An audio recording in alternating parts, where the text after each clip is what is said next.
Shark tank पे आपने बहुत बारी शार्क्स का ये सुना होगा बोलते हुए कि आप इसको 100 करोड़ का बिजनेस कैसे बनाएंगे। तो मैं ही आपको एक एग्जांपल देता हूँ एक पब्लिकली लिस्टेड कंपनी का, जिसने अपना 2021 के अंदर एक न्यू डिवीजन खोला था। और इस कंपनी का नाम है CMS इन्फो सिस्टम्स। कंपनी का कोर बिजनेस है बिजनेस सर्विसेज देना इंडिया के लीडिंग BFSI सेक्टर के अंदर, हॉस्पिटल्स के अंदर और डिफरेंट डिफरेंट अदर सेक्टर्स के अंदर जो कि हमारे मैन्युफैक्चरिंग वर्टिकल में आते हैं। अब इस सर्विस ऑफरिंग का नाम सुनिए, इसको कहते हैं रिमोट मॉनिटरिंग सर्विसेज, जिसको शॉर्ट फॉर्म में RMS कहा जाता है। अब ये बिजनेस जो है कंपनी का पिछले 2 सालों के अंदर कंपनी ने मैनेजमेंट ने ये बोला है कि 100 करोड़ से ऊपर का रन रेट हो चुका है।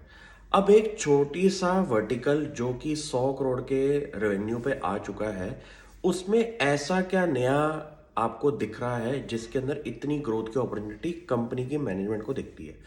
अब ध्यान से सुनिए कि कंपनी ने जब 2021 में ये बिजनेस खोला था, तो रिमोट मॉनिटरिंग सर्विसेज जो कि आप नोटिस करते हैं किसी बैंक में जाके, किसी ATM में जाके या फिर किसी हॉस्पिटल में जाके,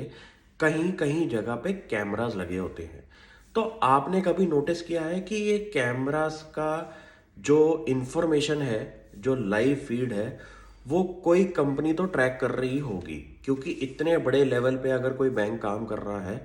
तो वो हर सर्विस अपने इन हाउस तो नहीं करेगा, और जिसकी स्पेशलाइजेशन ना होने की वजह से वो इन सर्विसेज को आउटसोर्स करने का भी ध्यान रखते हैं। तो इसमें इस कंपनी ने अपनी कोर कॉम्पिटेंसी पैदा करी, जहां कंपनी ने अराउंड 2000 साइट्स थी सिर्फ 2021 के अंदर। उसके अंदर कंपनी ने 10x की ग्रोथ दिखाई है, और इस टाइम कंपनी की साइट्स ऑन ऑपरेशन है अराउंड 20,000। तो आप ये सोचिए कि इंडिया के लैंडस्केप के अंदर अगर कोई कंपनी रिमोट मॉनिटरिंग सर्विसेज दे रही है और उसकी 20,000 साइट्स हैं सिर्फ 2 सालों के ऑपरेशंस के अंदर, और 100 करोड़ का अगर ये बिजनेस बन चुका है, तो आने वाले कुछ सालों में कंपनी की वैल्यू अनलॉकिंग इस सेगमेंट के अंदर भी काफ़ी ज़्यादा हो सकती है। क्योंकि ये एक ऐसा बिजनेस है जहां पे आपको सेफ्टी की गुंजाइश जो है वो सबसे ज़्यादा रखनी है। क्योंकि IoT और AI यूज़ करके अगर आप ऐसी टेक्नोलॉजी डेवलप कर सकें जिससे आपकी मैन पावर कॉस्ट कम हो जाए, क्योंकि इतने बड़े लेवल पे कोई मैन्युफैक्चरिंग साइट या फिर कोई हॉस्पिटल या फिर कोई बैंक अगर ऑपरेट कर रहा है, तो हर जगह पे आप सिक्योरिटी पर्सनल नहीं रख सकते। तो उसी का ही एक ऑल्टरनेटिव, अगर आप एक कैमरा लगाने से मॉनिटर कर सकते हैं एक बंदे के थ्रू काफ़ी ज़्यादा साइट्स, तो आपको एक तो इसकी कॉस्ट बेनिफिट भी मिलेगा, plus use of technology use करके आप एक ऐसे रेडार्स डाल सकते हैं जिससे आपको एकदम पता चल जाए कि कोई ऐसी एक्टिविटी हो रही है जो कि शायद सिस्टम के अंदर अलाउड नहीं है। तो ऐसी सर्विसेज अगर कोई कंपनी दे रही है, प्लस उसके अंदर एक मार्जिन एक्रेटिव चीज बन रही है, तो मुझे ऐसे बिजनेसेस काफ़ी पसंद आते हैं। तो कंपनी ने ये बोला है कि ये एक ऐसा बिजनेस है जहां पे धीरे धीरे करके आपके कस्टमर्स ऐड होते रहेंगे, क्योंकि ये एक ऐसा बिजनेस है जहां पे आपको काफ़ी ज़्यादा ग्रोथ दिखेगी, और कंपटीशन के अंदर कम कंपनीज होने की वजह से यहाँ पे एक मार्जिन एक्रेटिव प्रोफाइल भी बन रही है।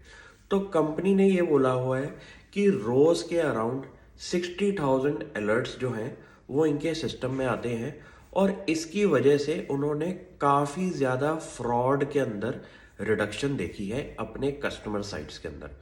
तो ऐसी सर्विसेज पढ़ना बहुत ज़रूरी है,